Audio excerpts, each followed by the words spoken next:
आज आपण बनवूया घरगुती काळ्या मसाल्यातील शेवगा फ्राय। कढईमध्ये तेल टाकून घेऊ। आपण आता जिरे टाकून घेऊ। चॉप केलेला कांदा व्यवस्थित परतून घेऊ। चॉप केलेलं लसूण, हिरवी मिरची, आलं,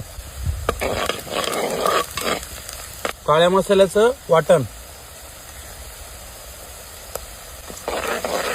आपण व्यवस्थित परतून घेऊ 2 मिनिटं।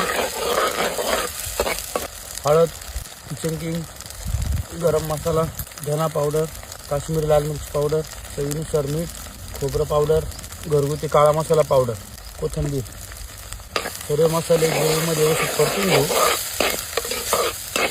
मसाला जळावा नाही म्हणून थोडंसं पाणी टाकून घेऊ।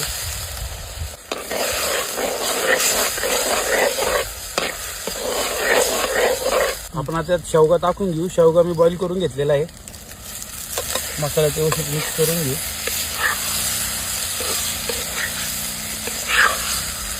यात थोडंसं पाणी टाकून घेऊ। आपण आता शेवगा 5 मिनिटं असं शिजून घेऊ। कोथिंबीर। आता आपला घरगुती काळ्या मसाल्यातील शेवगा फ्राय बनून तयार आहे।